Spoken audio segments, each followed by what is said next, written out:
Hey ho, let's go. Hope everyone's having a day filled with awesomeness. Thank you for tuning in to Pugsley's Pit as we invade the airwaves on WOFX Radio 95.9 FM 980 AM here in the Capital Region as part of the iHeartRadio Network. As you, I am Sean Pugsley Martin. This is episode 104 of Pugsley's Pit. And as we always do, we begin the show by asking you the question, where else would you rather be than right here? Boom! Right now. By way of introduction, I'm a freelance sports writer for the Albany Times-Union, an avid sports enthusiast, big-time homer for my sports teams, the Raiders, the Nebraska Cornhuskers, Boston Bruins, and for now, the Oakland Athletics Baseball Club. Before we get into the show, big-time shout-out to the fellas Levack and Gozz for taking some much-deserved time off and having us on their show today. As usual, you can follow the show on Twitter, Pugsley's Pit, taking the podcast, YouTube, and Spotify. Today, we welcome back a friend of the show, Mr. Tom Gosowski, Vacation Boy. Yes. Yes. Thank you for having me back on the Pit. We've been here since day one together. I'm happy to be back. It is odd. You mentioned that we're on vacation. This is the world of 2024. You're listening to this whenever you want. It's the evergreen content. We may be on the radio side, but I'm not here in the studio. I'm somewhere else. I'm on a beach in Delaware right now. So however you're consuming this content, we appreciate you on this holiday week. Absolutely. Today, we're going to talk some Major League Baseball, specifically the Yankees and Gozz's Baltimore Orioles. No better expert on that. The state of the Lakers and LeBron James, along with some arena football, Albany Firebirds getting ready for to open up AFL playoff action. And then we're going to delve into the world of professional wrestling. To quote my man Ric Flair, woo! And you'll find out why. Gozz and I had a conversation the other day, and it turned a little interesting on it. So we'll get back to that a little later. But how are you, my friend?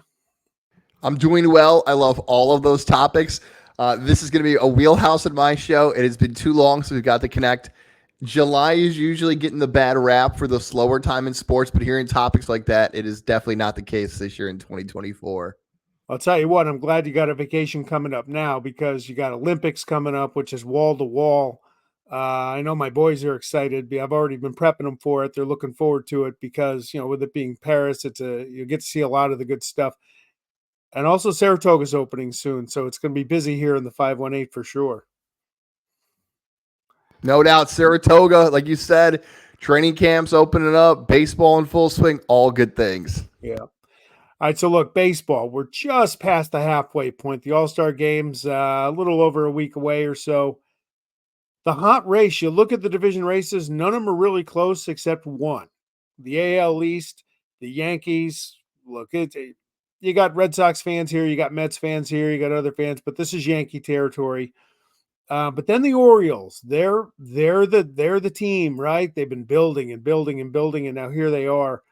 That's the hot race right now.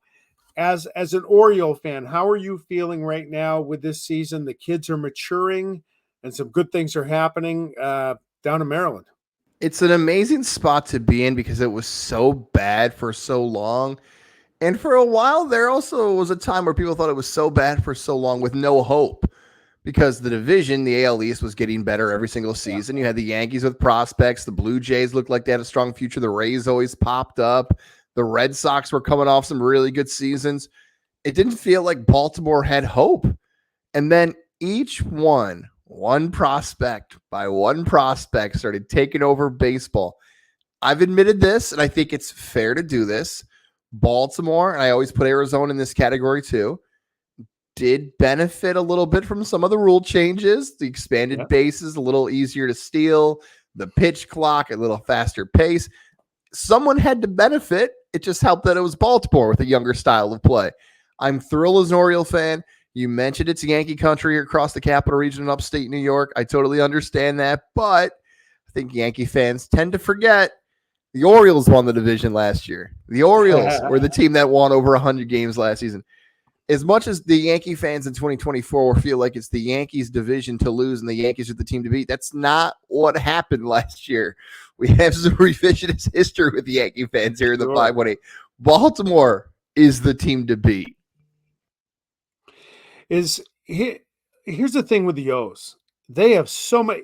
The great thing about what they've done, yeah, look, they were terrible for a while. They tanked a little bit and they got a lot of high picks, but they've hit on those picks and they've developed those players. That's not easily done because there's a long litany of guys that have been busted out, but the Orioles have done it right. Now the question is, what do you do with all these kids? Um, they come up. Look, Jackson Holiday came up and struggled. Okay, send him back down a little bit. Let him get it together. He got it. He got his cup of coffee or two. Same with Heston Kjerstad. That now he's back up. How do they manage all these players and keep giving them at bats to help them get better? I believe it's the rapper Drake that calls these champagne problems. These are Yeah, really good problems to have. If you've got a champagne problem, life is good. I understand your question, though, that when you have this much talent, the value isn't being helped with playing for the Tide in AAA. Eventually, yeah, at some point, they're either going to have to break through, you're going to have to pay them, or you're going to have to move them. It's one of those three options. The interesting part for the Orioles is that the farm system is so strong, they have options, and really, they're in no rush. Like Corbin Burns was brought in the offseason, a Cy Young caliber pitcher, yep, that it's still now in the summer. I'm almost shocked at, like, oh, wow. Like Baltimore made a move. It's been so long. Like, they did it. It actually happened. It's interesting how Baltimore hits the deadline in a few weeks. Are they a team who reacts to what the Yankees or the Guardians or Texas or Seattle does? Or are they the team that sets the market? Because talent-wise, they can set the market. sure. But are they just going to make a move because someone else made a move? That's what I find interesting. They're in the best spot. If they want to go after an arm, they can go get one. Also, the question is, who is that arm they would want? And is it a rental? Do they have somebody who's better in the system? They've got a lot of options, and those are very, very good things to have problems for. All right, so let's go to the Yankees a little bit, right? So they hit a bit of a bump of the road the last week of June, started to struggle a little bit. Losing two to the Mets probably hurts more pride than anything else. But the thinking here is that most, if not all, Yankee fans have to be happy that they got over 50 wins by the end of June, especially with Garrett Cole just getting back. Juan Soto's been everything as advertised. Aaron Judge has been healthy, and he's being Aaron Judge. And beyond that, Anthony Volpe's had a nice year. Verdugo's been a little better. But do they have enough? They've had some injuries. I hate to say it. Can they rely on just a few guys to do it, or do they need to add some offense? It's the oddest team to evaluate the New York Yankees because if you think back in the history of the last 6 to 8 seasons, New York has gone to multiple, we'll call them conference finals for cross-sport comparison, championship series, ALCS, and they lost to Houston, and they kept losing to Houston. Yeah. And some of that legacy of those ALCS games will be talked about with trash cans and sign stealing and everything else. And Yankee fan could be like, whoa, whoa, whoa, we got cheated out of these games. And then the most recent time the Yankees were in the postseason, they couldn't score a run. They just got completely shut down on offense.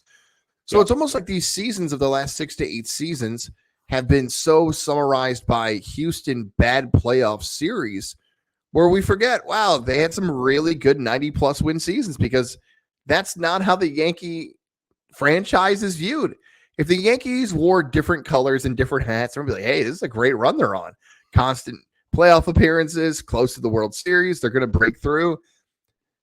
So if, let's say, for instance, they don't win the division, it actually is a pretty massive deal for either Baltimore or New York because of the expanded postseason, because Team 4 is going to go to that, we'll call it the opening round game. Yep. And then if you get out of the opening round game and your Team 4 or 5 plays the 1 seed, which will likely be the opposite, they'll be the winner. So you're going to be the away team, even though you might win 98 games in a matchup with Baltimore, and you'd have to get by them to get to the ALCS. So yeah, the Yankees are in an odd spot. Of course, listen to me assuming they're going to lose the division, by the way. I'm already putting them as the 4th seed. And man, you got to believe. Yes, exactly. The tough part, if I was a Yankee fan, I got to pray for somebody. It might be too high of a cost, but I feel like it would be Vlad Jr. I put Vlad Jr. at first base. I know Rice has been playing a little bit recently, and Vlad Jr. is in the division, but maybe that's it. Maybe you just go at Baltimore, power versus power, and start hitting some home runs. We do 10-9 finals when they get closer to the postseason. It's funny, Vlad Jr., it wasn't that long ago where he's like, I don't ever want to play for the Yankees. I don't want to go to the Bronx. And he started singing a different tune last week. I think he's looking around Toronto because Toronto's going down as the team that never did. Yeah, They were and the team of promise, and they just can't figure it out. it's wild to think about Toronto because Toronto had so many moments where it felt like they were going to break through. Jose Bautista's season, and they were so aggressive years ago with Tulowitzki and David Price, and they never could break through. And Toronto collapsed last season. And you mentioned Vlad, those comments.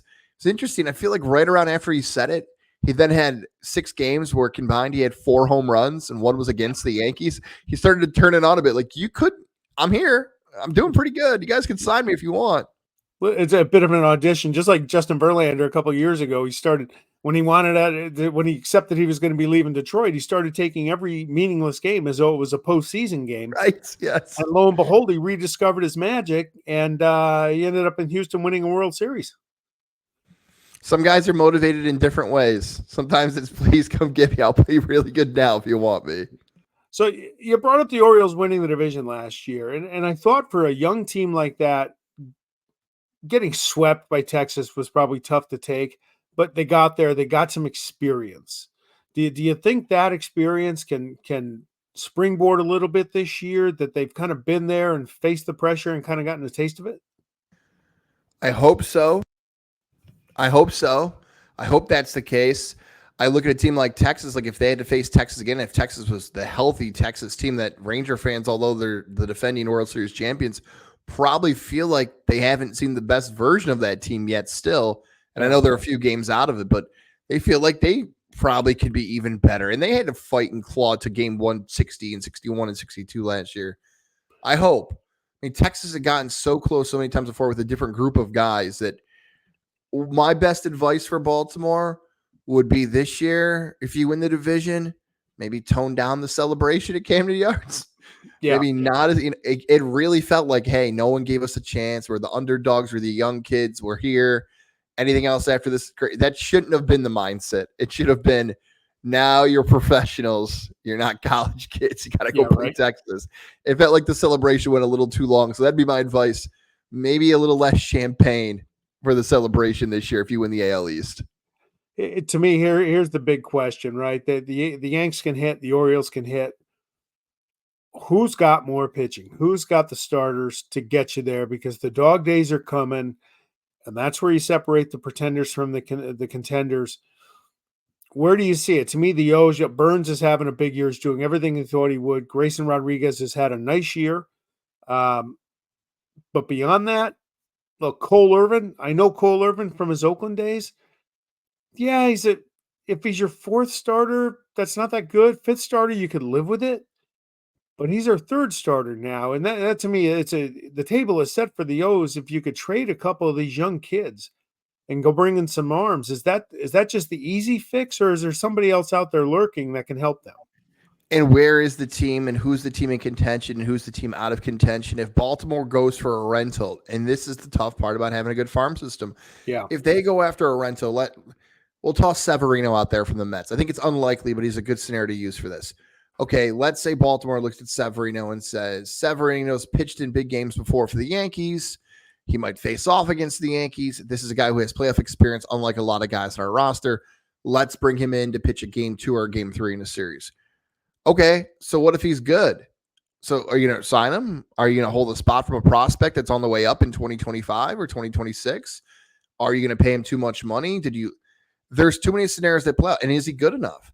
It's not this season where it's Verlander and Scherzer and, gosh, I go way back to CC Sabathia. Remember that year the Brewers basically pitched him every day, it felt like a softball pitcher?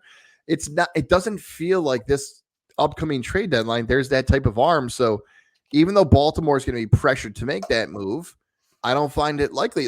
But New York in the past brought in Lance Lynn and Sonny Gray. And Sonny Gray's been great everywhere else. Yeah. So I would think New York would be more likely to make a move for an arm than Baltimore, even though Baltimore has more pieces because of how much roster movement would have to go for Baltimore. They've got to rely on these guys. I feel like they're stuck with it. It'd be great if they can bring in somebody, but no one's jumping off like you got to get so-and-so. Yeah. This doesn't feel like that year. it makes it tougher, especially with the expanded playoffs, because teams that might normally have traded might feel as though, hey, we got a chance to make the playoffs. Because if there's one thing you've learned in baseball the last few years with the Phillies and the Diamondbacks, you just got to get in. You get in and make the playoffs. Now you got a puncher's chance to do something special in the postseason, so teams are less apt to trade their players. I believe it's now 3 consecutive World Series that one of the 2 qualifiers of the World Series was the team who entered the postseason with the least amount of wins. Yeah, there you go. Yankee pitching. Okay, Cole's back. They didn't rush him. They did the smart thing. He'll get it, right? He'll come around. He had a tough start against the Mets. But Luis Gil's been gotten rocked the last couple times. Maybe he's coming back to earth a little bit. I agree with you. I think they need to. I don't think you can run the rest of the year with Rodon and Stroman and Cortez because they're nice pitchers. I don't think they're difference makers. And I think they're going to have to do that. They're going to have to go out and get somebody. Yeah, it's been Brian Cashman's move. That's been his go-to. Find another arm, get somebody else who can pitch, find somebody who can come in and be the difference. How do you separate yourself from Baltimore? There's all different ways that Cashman could go out and make that move.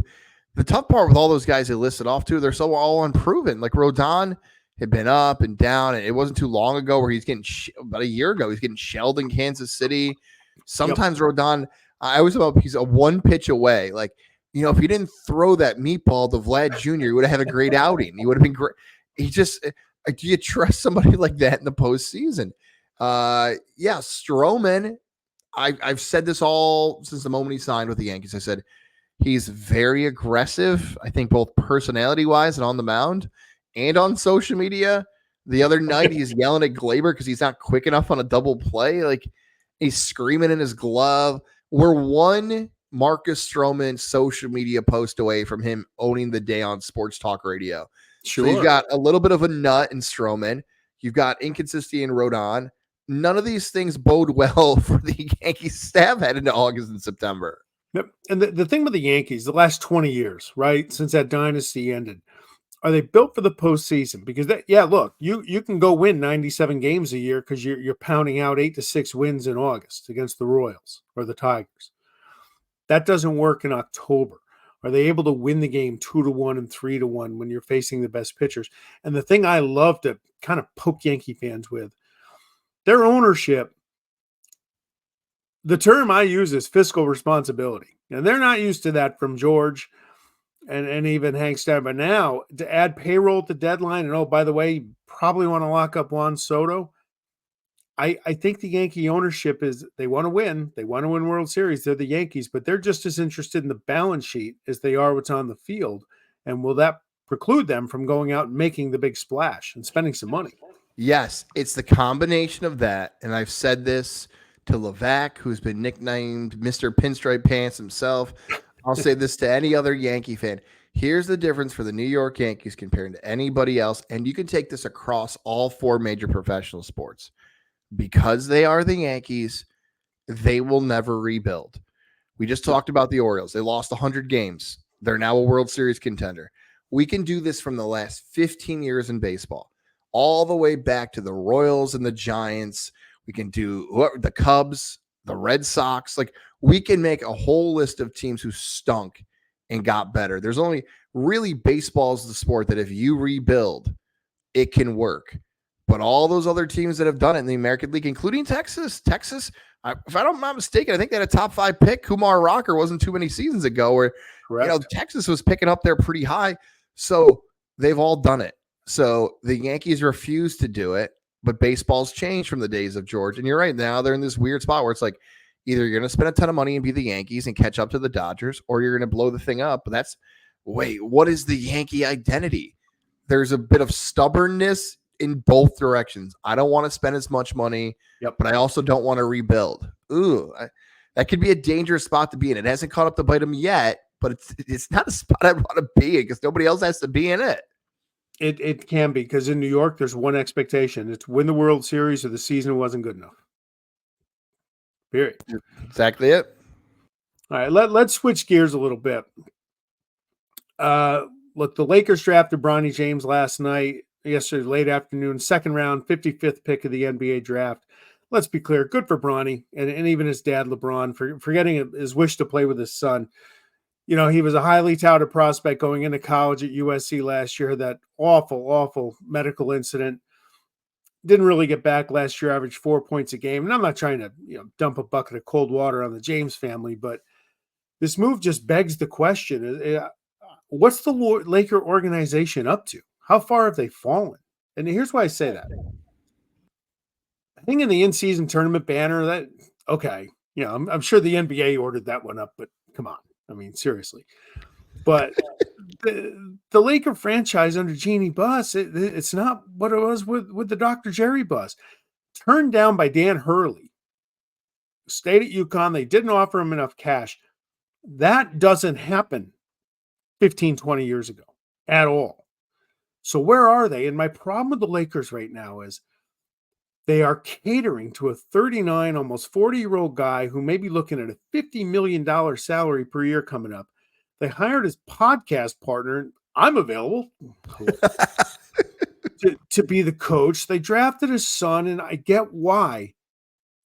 But they're catering to LeBron James, and there's no control over the player because they seem like everything they're doing is to placate him, to get him to resign. He may opt out. He's going to obviously come back. We're looking at $50 million a year for maybe 2 years.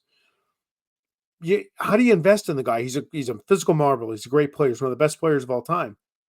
But he's near the end of the run. They're extending themselves here with, I don't think, any direction to go win another title. There's so much that's happened with this Laker organization since LeBron's got there. Now, they did win a championship.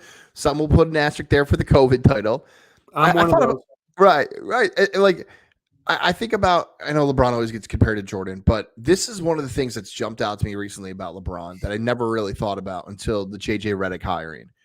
We all know who Michael Jordan's best coach was. Yes, he played with the Hall of Famer Dean Smith in college, but it was Phil Jackson. Phil Jackson was the one who led him to 6 championships. We all know who the best coach was that played for Kobe. It was Phil Jackson. Phil Jackson helped him win his championships, his 5. Why is it so hard to pick LeBron's? Because LeBron is run through coaches. David Black got him to the NBA Finals. He got fired the next season. I think after the finals, he got fired. Ty Lue was the one who helped him win in the Cleveland series. Eric Spoelstra in Miami, I guess he's the answer to this. But do people remember who the name of the coach was who led the Lakers to it was Frank Vogel, and he got canned. So it's amazing that LeBron, we almost struggled to name who was his good coach in his career. Here's the other thing that really frustrates me. And there's 2 ways we can look at this. And you are probably the best person, one of the best people to talk to about this, because you have 2 boys. I have 2 boys. I have a 3rd boy on the way. We are fathers of sons. So there's the cynical way we can do this, or the father way, I guess we do. The negative way is, I'll save the negative one for a second. We'll do the fun one first, the positivity one first. Hey, it's a cool dad-son thing. You got to do this. You put yourself as an adult in a position to benefit your kids for the future and help your kid achieve their dream. And if people are going to hate on it, tell them to kick rocks because you busted your butt and you put yourself in a position to do it. Hey, I want to root for good father-son stories. So I don't want to speak for you, but I'm sure from the visual side, Pugsley's nodding his head, so he kind of agrees with me on this. But the cynical side is okay, was this already decided? Did it matter if Bronny scored 6 games or 6 points a game or 10 points a game? Did it matter if he was all league? Did it matter if he played? Was this already decided? Did we even have to play the charade of him going to USC? That's what bothers me. In the NBA, sometimes it feels like it doesn't matter. Zion Williamson, who shares an agent with Rich Paul, barely played for 3 seasons, still got a $200 million deal. Bronny still got drafted. Where it's then let's not go through the motions. Let's not lie to people. Rich Paul wasn't sending Bronny to Australia. Let's just say, hey, we're going to take his kid. Let's move on. The charade of it almost bothered me more of it really didn't matter what brought. It was going to happen no matter what, which I think it should frustrate people because there should be some meritocracy is the SAT word I'll use. Hey, if you're good enough, you should get an opportunity. Not, we were going to give it to you no matter what. I guess here's the thing I have with it is that he got picked 55th. Okay. He wasn't going to get drafted. So why is that? Because he's not ready. So are they bringing him along? Wouldn't he be better served to go back to SC or go get in the portal and go somewhere next year and play and get a year of experience to kind of be the alpha dog for a team in college? Get a year, get a ton more experience because he's going to go to the NBA. And what's he going to be? The 10th man on the bench, 11th, 12th? How much time is he going to play? Is he going to play in blowouts? Are you going to play him just to make LeBron happy and then potentially hurt the team if he's not ready? Are you going to? And here's the problem the Lakers have now. What if it's decided, you know what, this kid needs to go down to the developmental league and play? But when I think of that, my first thought is, do they have to clear that with his dad? That's a bad spot as an organization to put yourself into. That you have to make decisions that you think are in the best for the team, the organization, but you got to go clear it with your $50 million 40-year-old guy who's going to be leaving in 2 years. Yeah, because you don't want to upset him. That's a bad spot to be in as a boss.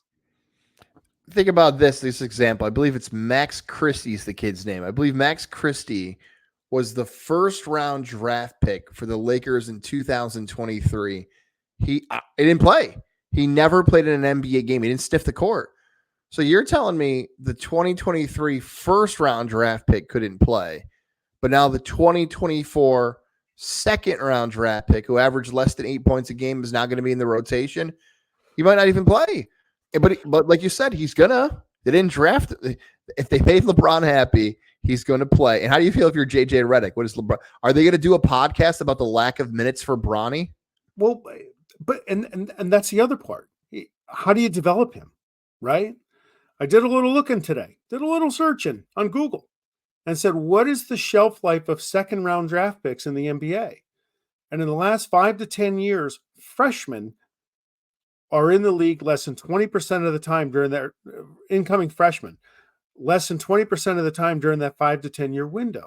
Ooh. So have they stunted his future growth and development by bringing him in now when he may or may not? Because again, if he was ready, he would have gotten drafted before that, before 55.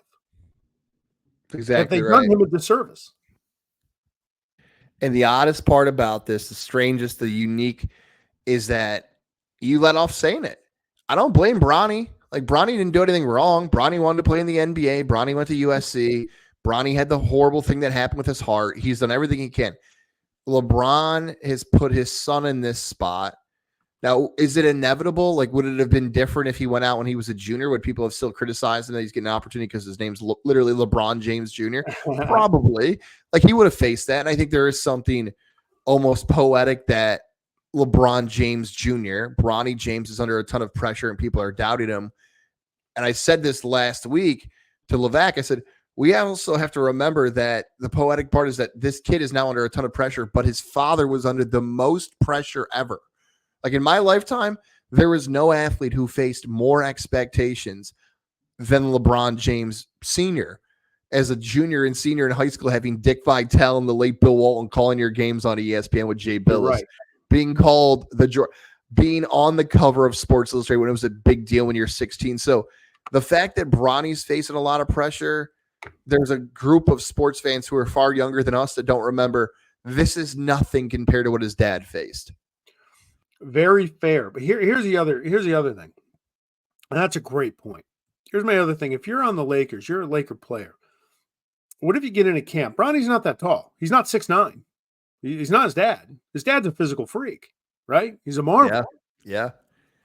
Unfortunately, he's also the poster boy along with Kawhi Leonard for the load management era, but that's a whole nother thing.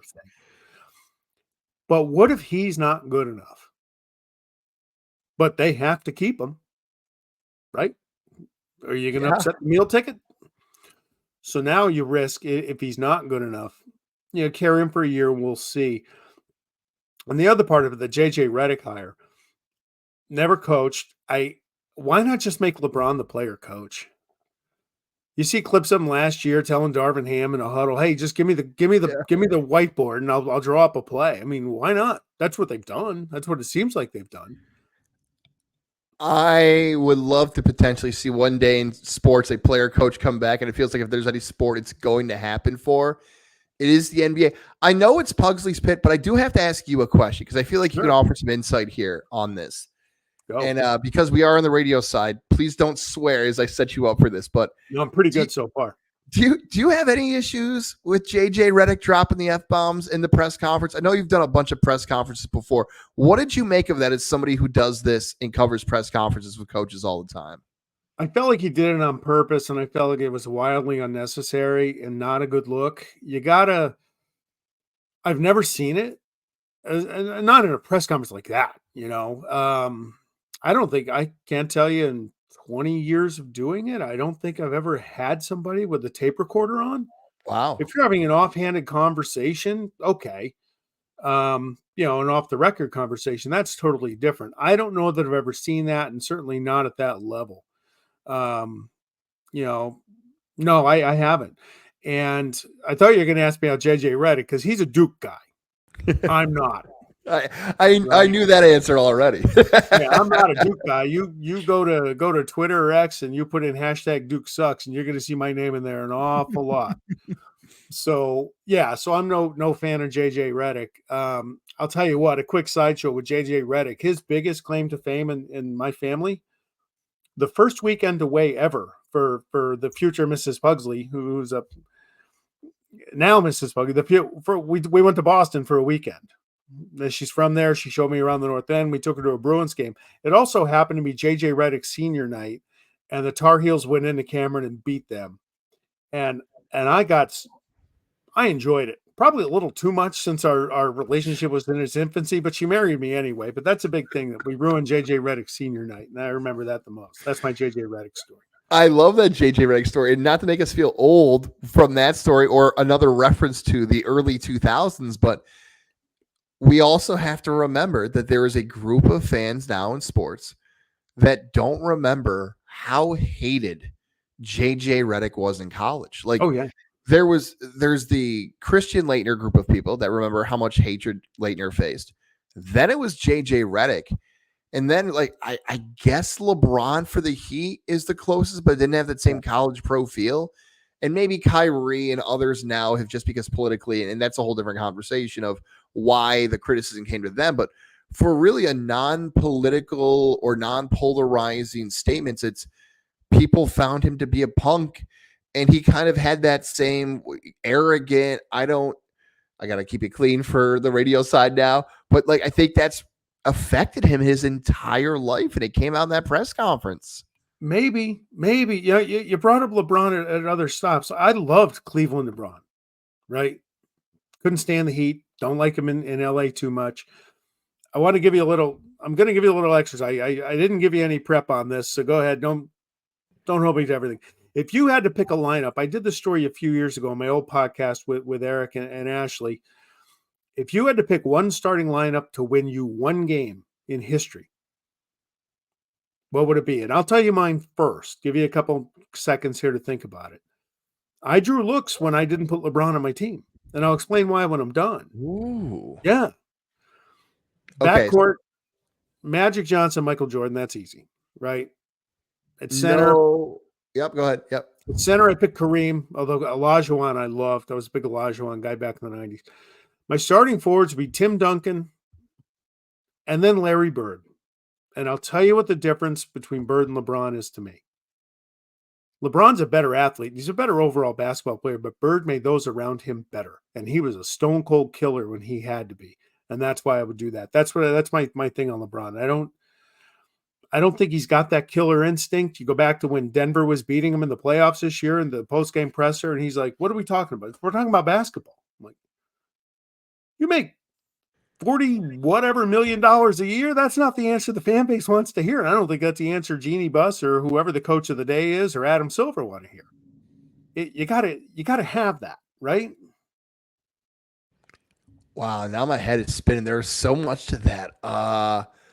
Okay, so here's what I'm thinking right now. I would have LeBron on my team, but the problem is I feel like it's either LeBron or Magic because they're both super primary ball handlers. They both are physical specimens running the point. So I guess I would go LeBron and Jordan as my two guys. Somehow figuring out those egos on the court would be interesting, but I would put those two on. I'm between Kareem and Shaq. I'm Okay. between Kareem and Shaq of who I'd have down low. The idea of just Shaq dominating, but Kareem, you know what? For the sake of this conversation, let's do Shaq. Let's do Okay. Shaq down low. I'm showing my age here now rather than taking Kareem. So I'm going to take LeBron, Jordan, Shaq. Oh my gosh. Am I going to put, I can't put Kobe on there. No, I'm going to put Kobe. So I guess I would have small forward would be Jordan, shooting guard would be Kobe, point guard would be LeBron, center would be Shaq. I don't have a power forward. Can LeBron play power forward? Because you know who I really want in this lineup?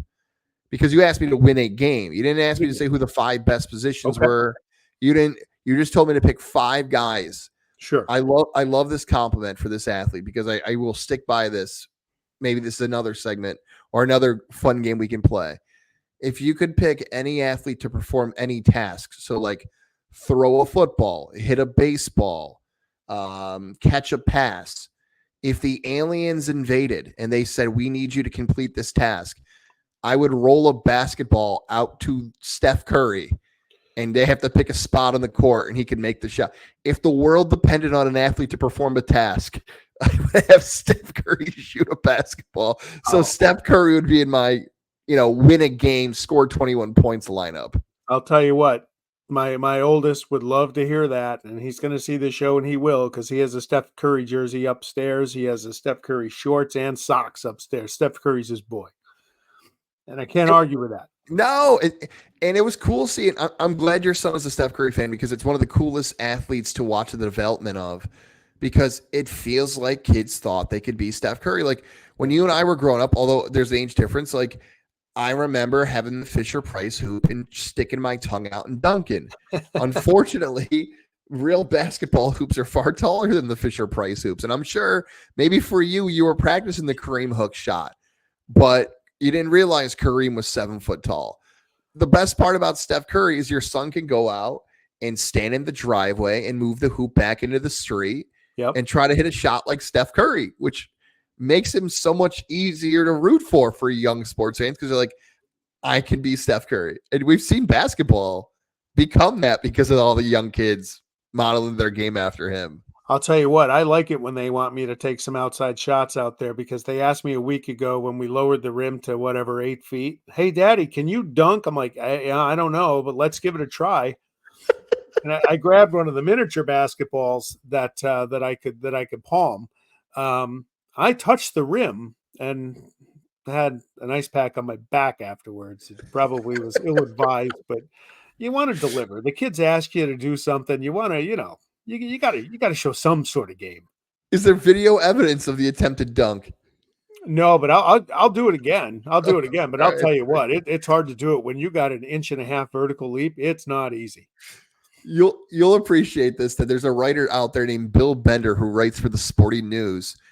And he had a very similar story he once told me, but then his son started to film him and he was doing all the old slam dunk dunks and it went viral. So if you ever need an inspiration, Bill Bender, Sporting News, to follow your game after as you go back to the 8 foot rim.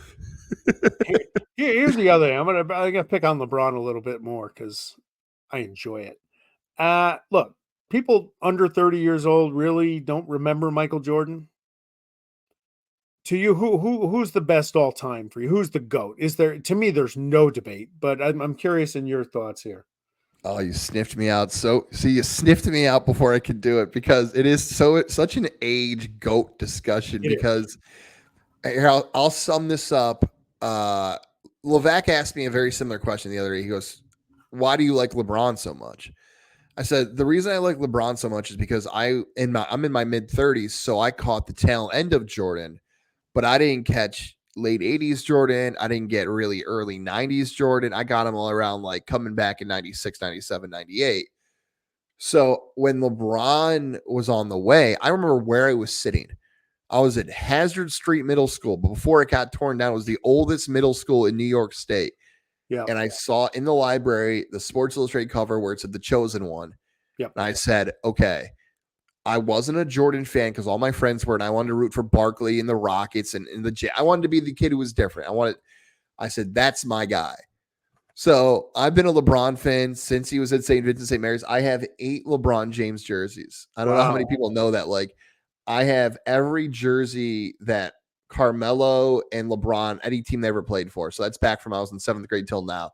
Now, not home and away. My parents couldn't afford that for the birthdays, but just one, Nuggets cap.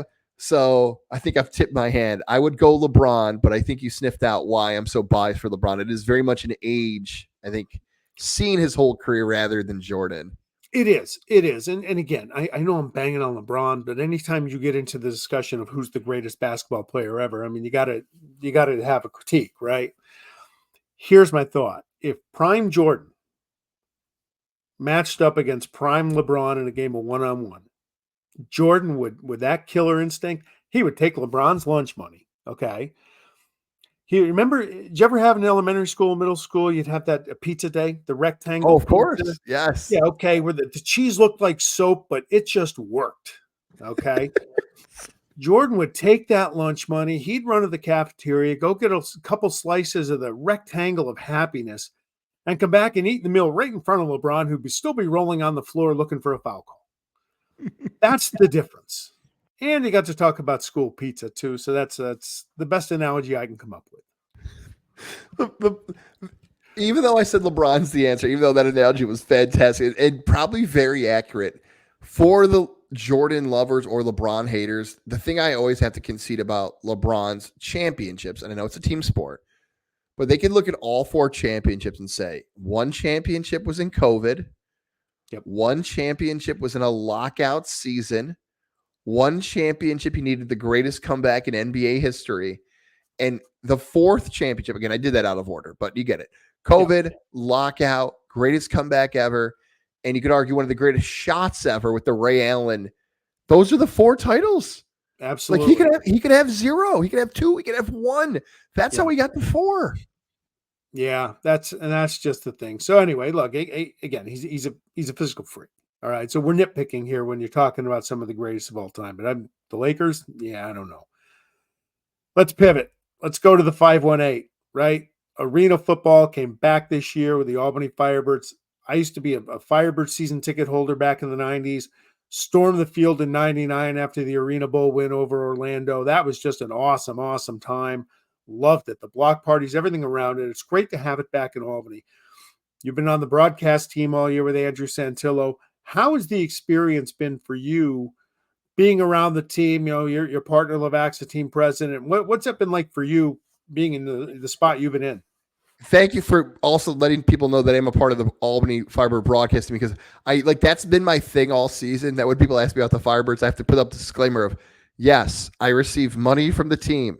Yes, they advertise on this radio show you're listening to if you're listening on the radio side. So I say all those things because before people start hating on me on Twitter, I know I do get a paycheck and I know where they spend their money. So I'm glad you gave me the heads up on that. But it has been, and I don't think this is discouraging or mean or unfair, probably the most difficult team I've ever broadcasted in 2024. Not from the sense of the players or coaches, but there has been so many changes in the league where you're prepping for, okay, you know what, in a month they're going to play Philly. Oh, it's not Philly. Okay, the playoff scenario is this, the playoff standings that.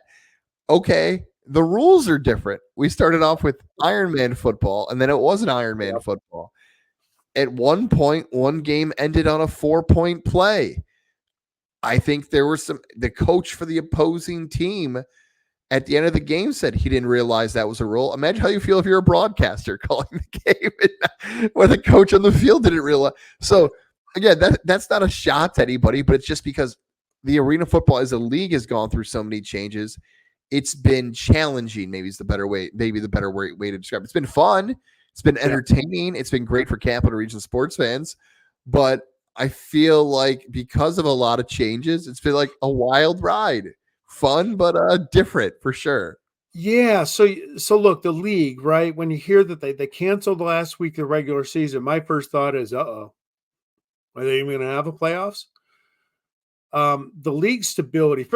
Get to the league stability in a second. Talk about the Albany franchise. It's always been a great one in the AFL. The reason why they moved it a few years ago was the market wasn't big enough. They didn't have the corporate sponsorship. They went to Indiana. Eddie Brown retires out of the blue right before the season opener in 2000, going to hang the banner. But Albany's always been a consistent market. They can rely on it.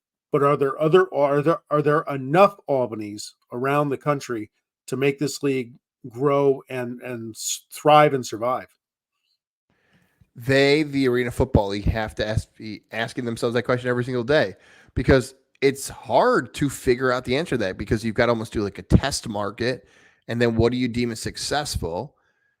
This is a weird comparison, but I think this works. Like, okay, let's say we did the dad comparison earlier. Let's do this. Okay, let's say your kid plays baseball for the first time ever, and they're 8 years old, and they're not doing great. They're average, maybe below average. Does that mean you're done playing baseball? No. Like, you might play when you're 9 or 10 or 11. Like, oh, and look, they got bigger and stronger, can throw harder. We don't want to have that same mindset for pro sports because there's too much money involved. But sometimes it's okay to have that mindset of, this was our first year. We are going to get better the second year. And I'm talking more so specific markets. It's hard to figure it out in one season. I think that's the problem. The Arena Football League will look back and say that. This goes to the league. You mentioned Albany being a strong market. They've always had the backing. It's absolutely right. But we remember almost a year ago when the Arena Football League announced who was coming, they said, here are the cities. And I remember giving Levack grief. I'm like, hey, do they know the difference between a city and a state? Because they named like 8 states. Those aren't cities. And also, Albany's not on the list. Yeah. So I think they realized like we were a little too ambitious, because the old Arena Football League, I'm talking older than 2017, 2018, had 4 and then 6 and then hoping for 8. And then you went from 4, 6 to COVID canceling the league to 16. Like, there might have been a little arrogance of like, well, they must have done something wrong. We could do it. No. Like, you had a game plan. So yeah, Albany's been great. The market's been great. The Firebirds have such a strong following. I'm blown away by the flock of how strong the fan base and how crazy the forums and chat rooms get. But it's been an interesting year, and Albany stays strong for sure. How good of a coach is Damon Ware? The professor. He knows the rules. There's a lot of coaches in high school, college, and the pros where I wish they'd actually have like somebody. This should be a job. The play clock manager, the rule manager, the challenge. He should stand right next to the coach, not the crazy get back coach. There should be some nerd, some dork whose job is to watch the clock and tell him the situational spots. That's it. Coach Ware doesn't need that, because that could be him for any level of football. He knows the rules better than anybody else. He knows the leagues better than anybody else. And play calling and everything else comes with it. But that's what you want in any head coach at any level. Know the rules, give us an advantage, and make the calls when we need them. I'll tell you what, I took my boys to one game, the Sunday afternoon win earlier this year, and then 5 days later, I'm pinch hitting for the great Michael Kelly in the West Texas game. And I've been to a lot of arena football games back in the day, but that was the most amazing thing I ever saw against West Texas. Just to reset it, they're down, I think, 10 with 11 seconds to play in the game. They score a touchdown, 6 points. Now they're within 4. And next thing you're talking about, you're the play-by-play, or you're the color guy and you're not sure of the rules. I'm the fill-in hack sitting up a couple rows behind you in the press box. And I see them take the ball from whatever, the 5-yard line where they would snap the extra point, and they move it back to wherever, the 20 maybe. And the Firebirds run a play, and they get into the end zone, and they announce it's a 4-point play and the game is tied. And I'm like, what the? And I was like, I can't wait to ask Damon Ware about that. Right? Now the game's tied. And then to finish it up, the ensuing kickoff hits off the net. West Texas fields it, and he gets tackled in the end zone, and the Firebirds win the game. 11 points in 11 seconds for a win. And post-game, my lead to the story was, the next time he tells his players to make sure they play 60 minutes, he points to this game, because they needed every second for that comeback. I asked him about the 4-point play, and you talk about he knows the rules. His answer to me was, I had to check with the officials to make sure that was still a rule, because we've changed the rules during the year, because he wasn't sure if he could still go for that 4-point play. But he knew the rule, and he did it, and they won the game. and the miracle on South Pearl Street, it's been called now. It lives up to that. And it's for those who haven't been following the Arena Football League this year, as much as that was a great victory from Albany and a historic moment inside MVP Arena, and a moment that fans and media members like us won't forget. We're fans too, but media members won't forget. Basically, the same thing just happened for them to lose to Billings. Yes. Like Billings did that, and Billings is now the number one seed heading to the Arena Football League playoffs because they did that. They ran a 4-point play. The only difference is they kick a deuce instead of getting the 1-point play. So backfire is not the right term. It just was almost karma. We showed you guys how the formula was out. You're an Ace fan. Someone wrote Moneyball and read it before the game Sure. and knew what they were doing. It happened later on against them later this season. Can this team win the Arena Bowl, the Firebirds? They seem good enough, right? Yes. Orlando's very good. Billings beat them. They're very good. We should have some really good games. I would say in an odd way, they may not be the favorite. Can they? Yes. But for the first time in a long time, Albany may not enter the postseason as the favorite. And that is odd to say. Yeah. That is, I can't tell you the last time maybe in the early 2000s. If you count the Albany Empire, the Albany team has been the favorite every single season. This is the first time they're not going to be the favorite. Oh, the Empire with Tommy Grady and all those teams, they could light people up like it was nobody's business. And every season, they were the team to beat. They got upset in the first season with the Empire. I believe it was the Washington Valor at home. And then they got the championship the next season. And then when the Empire came back in the NIL, people thought they can't do it. They're not the same. They have the same roster. Carolina stacked their team with Grady and Malachi Jones at the end. And because of injuries, they actually never played against them. But yeah, those seasons too, they were able to continue to win. And now the Firebirds, the pressure's on as they get closer and closer to the postseason. Well, they're not going to have to travel, right? I'm sorry. If they get to Arena Bowl, it's down in New Jersey. So they're not going to have to go to Billings or anything like that. They can stay at least on the East Coast. Correct. I believe it's called the American Dream. When I hear American Dream, I think about WWE and Dusty Rhodes, but I believe it's called the American Dream Arena. I do want to go back to something you said, though, because I know you said it in passing, and I want to make sure we hit it because I feel like it's important. You mentioned the end of the regular season, that you were surprised that the regular season ended the way it did with the cancellation of the final week of the season. And I was too. When I heard those rumors floating around, I'm like, what's going on? Yeah. Why are teams agreeing to not letting have a final home game in the arena? Here's the way I've understood this now, and I've continued to think about it. Nothing's like this, but if someone sat me down and said, okay, guys, we're doing the old pro-con list. Here's the pros, here's the cons. You can convince me it was far smarter to cancel the final week of the regular season for the future of the league than to play the final week. Because now with the television deal, with CBS Sports Network, and with guys needing to get healthy and what the teams might need to do financially to get to this split. If you told me those are the reasons why, okay, rather than we're just going to play, okay. I mean, it's weird that you're canceling a week, but you can make more points for the future of the Arena Football League as to why to cancel the week rather than to play the week. Yeah, look, the league's evolving, right? You got to figure it out, and sometimes you got to make changes on the fly. And if everybody agrees, it's not a bad move. And you're right. Look, guys have an extra week to rest up, get healthy, and get ready for the playoff run. And if it works out, great. What do you think of Jeff Fisher being brought in to be the commissioner? Certainly he brings a name value to the league. Does that help give it a little more legitimacy having him involved?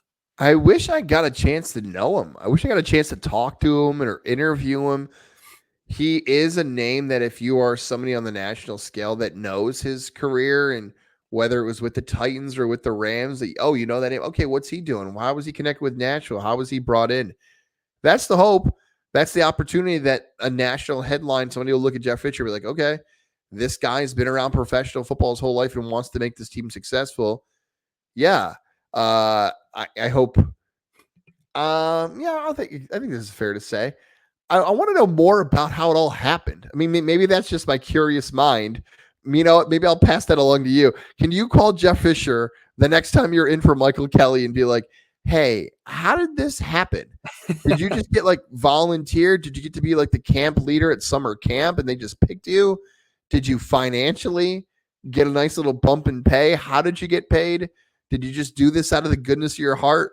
It's nice to think that they just picked Jeff Fisher and said he'd do it, no problem. I just wonder financially, like they had to have paid him, right? Yeah. No, right? Like, what did he ask for? Where'd the money come from? Sure. Yeah, it's interesting. I hope the league survives. I've always been a fan of the game. The Albany Firebirds, the Empire, even the Albany Conquest. I had season tickets for a year or two with them.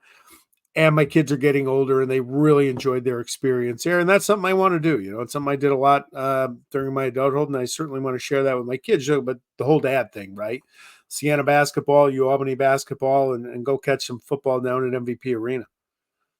I'm confident the league's going to survive. I know that's been the talk, but remember, like they lost a bunch of teams. It's team by team. I feel good about the Arena Football League because of what you just said. Jeff Fisher and other people out and what the ownership groups can do. And the biggest thing that's a huge difference, I always want to remind people of this. This is the biggest difference between the XFL, the biggest difference between whatever it is now, the UFL or the Alliance American Football League. These are independently owned franchises. Okay. So the reason like the Alliance American Football League went down was because they owned the teams. And once the league started to go down, the money ran out. The reason why the XFL is that Vince McMahon owned the teams. So when the money started going down, the fact that there is independent ownership makes me feel far more encouraged about the future of the Arena Football League. Yes, some teams that folded were owned by the commissioner's wife. However that came together, I'll leave that for another person to figure out. Yep. But the fact that they're independently owned makes me feel far more confident for the future of the Arena Football League. All right, well, let's hope so. All right, you brought up Vince McMahon, so let's move there. Let's have a little fun with the world of professional wrestling. It's something I used to really enjoy. I got away from it for a long time. I got getting a little more. I knew the people, I knew the characters, right, for 20 plus years, 25 years. But I didn't follow it that much. Now it's a little more mainstream media. It's easier for me to read. And mostly last year, the big guy in the red suit and the big long white beard dropped off a bunch of presents here Christmas Eve. And he had some wrestling characters in there, and Roman Reigns and John Cena in a ring and all that stuff. So my kids are starting to get into a little bit. And again, I want to be interested in what's going on with it. So I started reading a little more about it. I don't see it much. But I haven't really been a WWE guy since really the Mr. McMahon character. What? Wait. I know that since then. Since then, it just I couldn't deal with it. Just him and just enough. Just show me some grappling. Give me some wrestling in the ring. I said they went from wrestling to opening the show with 20 minutes on a microphone and him on Raw, just talking about how he's going to make someone's life miserable that night. And it got old for me. And I know it was a turning point for the organization, but I just couldn't do it. And I got out after that. I'm blown away by this take by you. I think I love it because it's so different that most people, and you admitted it, like most people got back into professional wrestling in the 90s. Like, the reason I'm a pro wrestling fan is I grew up with the Monday Night Wars. Yes. I remember as a kid, my dad would let me stay up, and I really only made it to the first hour because I could watch the Cruiserweights with Rey Mysterio, my favorite wrestler of all time, because he always wrestled in the opening hour of the show, and I didn't really get to the NWO or fun Austin Rock stuff because I was too young, but I'd watch it on the old VHS tape when my dad would let me. But it was so much fun seeing it, and the product was so good, and you're going back and forth and back and forth. Most people got back into it because they loved the idea of someone being able to beat up their boss and give him a stone cold stunner. And the boss is the worst and he's the evil guy. But it seems like to you that you hated Vince McMahon so much you actually didn't want to watch it. You're like, I can't stand him. Not that I want Stone Cold to beat him up. I just don't want you in my life. That's pretty much it, because he goes from the not scrawny, he was always tall, right? I remember that I saw Vince McMahon at the Albany Armory back in like the Washington Avenue Armory back in the early 80s. And he was there for a house show. He was just a guy. He was the announcer you saw on TV. And flash forward 30 years, he's all muscled up, Not sure how he got that. I'm sure he spent a lot of time in the gym for that. Yes, exactly right. Right. Now all Yes. of a sudden he's saying his prayers, taking his vitamins, all that stuff. But now all of a sudden he's in the ring, and then his son is in the ring, and he's more of a stuntman than anything else, near as I could tell. It just again it got old for me. I would rather see Stone Cold in there against The Rock, pick an opponent, and that kind of really turned it off for me. But he's gone now. And everything I read, that Triple H is taking over the creative, and he's getting a lot of positives going on with that. Or is that the sense you get? That is, how much has it changed since the changeover? There's about 3 true, really good eras of pro wrestling. You had the Hogan WrestleMania boom era, like of the 80s. Like, whoa, what is pro wrestling? Where it hit the mainstream. Look, there Yeah, were the old right territories was what it used to be. So you kind of know. But then like the boom of television, like you had the Hogan era. And then you had that Attitude Era, you and I, the Monday Night Wars of yes, WCW and the NWO versus Austin. And then it went away, WCW. And then WWE went through a bunch of different things. But this is, and for people who are my age or people who are older are probably going to think I'm crazy when I say this, there has never been a time that professional wrestling has been better than it is right now. Like really. this is the best it's ever been. Now, television ratings may not reflect that because people consume content different. But if the WWE and AEW, which is the competitor right now, wanted to care about TV ratings that much, all their stuff's on YouTube. All their stuff's on social media. Like they know there's different ways. They're selling out stadiums for pay-per-views now. They're making so much money on television deals. It's unbelievable. They're selling out shows in France and in Scotland and all. It's great because it's the combination of you've still got like the heel face, the good guy, bad guy, but you've got Yeah, superb athletes. You've got different personalities. It's not the cringe, I guess, stuff you'd call the Attitude Era where it's like, okay, maybe just actually wrestle and talk a little trash. And you've got a competitor to keep you honest. I'm so I don't want to say I guess proud. Maybe you felt like I did sometimes where it's like I don't want to tell people I'm a wrestling fan. I kind of I remember I've told the story before. It's one of my favorite stories about being a wrestling fan. Zach Bai, who's out in Denver, is a big wrestling fan. And one time he walked up to me and he goes, "Hey, guys, just by myself, him and I, you like wrestling, right?" I'm like, "Yeah." He's like, "So do I." Like it was some secret we were. I actually went over to his apartment. Right. I went over to his apartment and watched the draft. Like we had beers and had pizza. I'm like, man, we're both in our late 20s right now. Hopefully no one finds out we're wrestling. But you don't have to do that anymore. You're like, yeah, it's cool. no, Like so it's a great, your boys are very fortunate. I would, for the visual people who are watching this, I have a Cody Rhodes, oh, it's too far away, a wrestle buddy that both the boys have been body slamming. So it's too far away. I don't want to disconnect, but I'm with you on the wrestling off the couch moves coming here soon. gotcha. Yeah, we had a moment today. Summer vacation's underway, and hey, what are you guys doing? Nothing. No, what are you doing? We're wrestling. Okay. So let's. All right. Just guys, no injuries, no injuries. But now I will say that this year, for the first time in years, with WrestleMania being the Saturday Sunday thing now, I had occasion during that weekend where people were asleep in the house, and I was like, wait a minute, I pay for Peacock. I don't have to pony up the $50, or I think the statutes right. I used to have one of those descramblers back in the day that cable companies frowned on. You know what I mean? Careful, they might come get you after all these years. Yeah, right. It So was yeah, I was able. wrestling. Wait, real quick. So it was wrestling. What was on those other channels, by the way, on those descramblers? What was on like 77 and 70? I don't remember. Yeah, me neither. Now The boxing. Yeah, fights. yes, Yeah, right. boxing. Yeah, sure.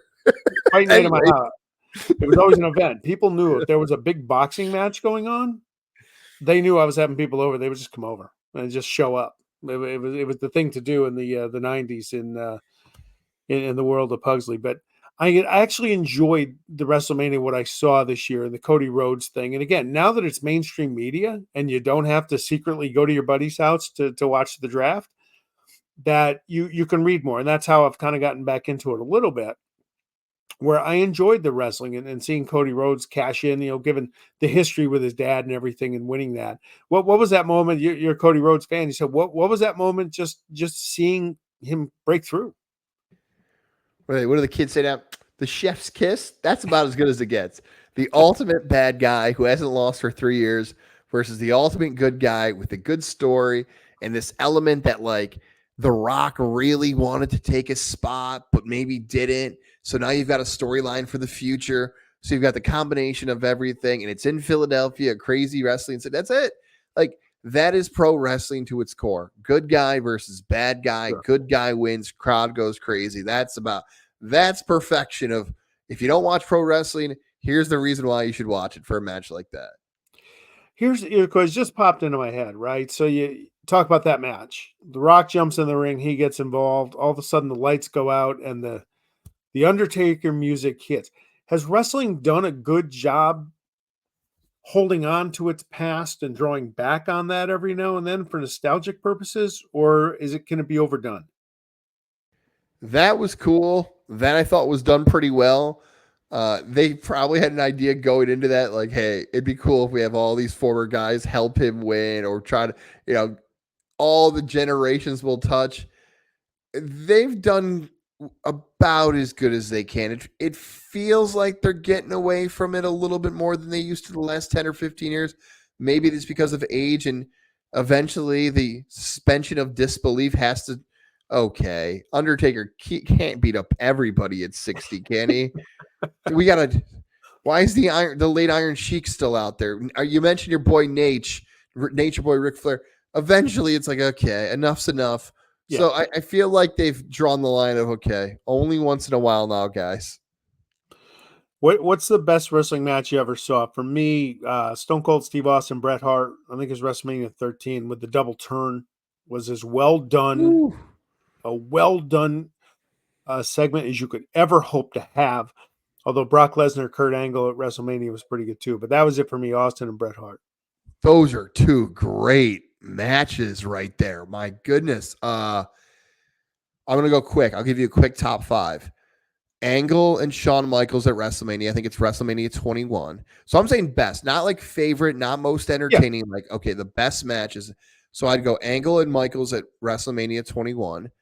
I'll throw a wild one at you that some people don't know about. I would say there's a match between Bayley and Sasha Banks at NXT Brooklyn. And you're like, guys, that's too random to be in your top 5. Hear me out, though.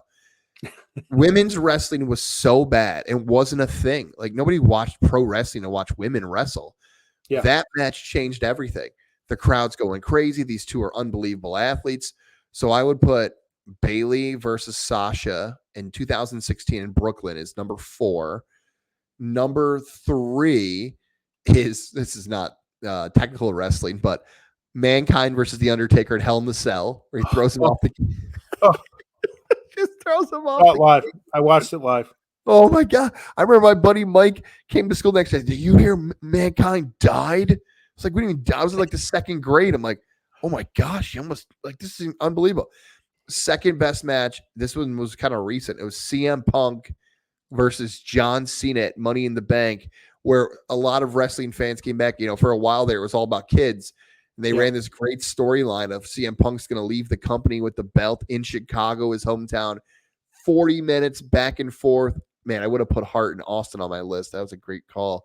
Here's my number 1 match of all time. I got a quick story behind it. So my birthday's in October. And like I told you earlier, my favorite wrestler of all time is Rey Mysterio. So I begged my dad, I'm like, Dad, can you please get Halloween Havoc? Can you please get Halloween? All right, we'll get it. So it's my 8th birthday.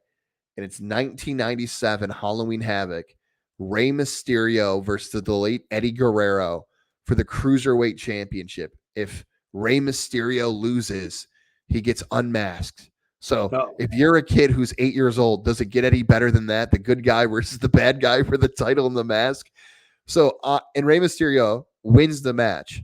But it's cool because if you go back now and type in that match, most people call it one of the great wrestling matches of all time because they're doing these flips and Hurricane Ranas and moves, and it's like poetry in motion where it's like, okay, like I can make a case that's the greatest wrestling match of all time because what they did in the ring, nobody else can do. So a very random but very cool history. 97 WCW Halloween Havoc, Rey Mysterio versus Eddie Guerrero.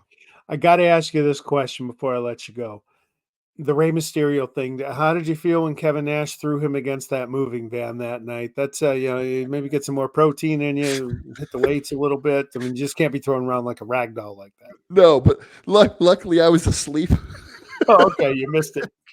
I've seen the clip many a time now, but I think about that clip often because I believe that happened in like 96 and Mysterio. That pay-per-view was 97, so I just missed it. But I can imagine if I was like 6 and saw that happen, how devastated I would have been as a child. Maybe it's better I would have been distraught. Because that's the other thing about Rey Mysterio, right? He's so little. So if you're a 6-year-old, you're like, oh my gosh, that could have been me. He could have done that to me. Yeah, could have been you. All right, Mr. Gozlowski, thank you very much for hopping in the pit this week. It's been a blast, my friend. Thank you. Thank you for having me. Thank you for letting us do this on the Fox Sports Radio side. This is long overdue and well-deserved that we get to do this partnership with you. The fact that you're letting us do this crossover is really cool. Pugsley's Pit, you've got so many cool things coming, not just with Pugsley Pit. I'll let you do those things on your side. That's a nice little radio tease to make sure that if it's your first time listening to Pugsley's Pit, on our side here, we're going to have a little description of how you can download future episodes. And let's not make this the last time. Levack will go on vacation again, I swear. I've got another baby coming on the way. I don't think this is the last time you're going to hear Sean Mart on Fox Sports 95.9 and 980. You give me a 3-hour segment with Levack during the Raiders Super Bowl run coming up this year, and yeah, that'll be gold. You guys won't be rushing me out of the hospital, I see. You guys, as long as you want, guys. All right, my man. Enjoy your vacation. Thank you, my friend. We'll talk again soon. All right, we'll see you. All right, before we let you go, a little shameless plug for my new book that's just out, my first ever children's book, The Three Bulls, in conjunction with the Saratoga Springs Publishing Company, available at Amazon.com, along with Dear Liam Manoa, Letters from Daddy, my first book that I wrote to my boys a few years back. So with that, we're out of here. Thanks for joining us, and have a great week.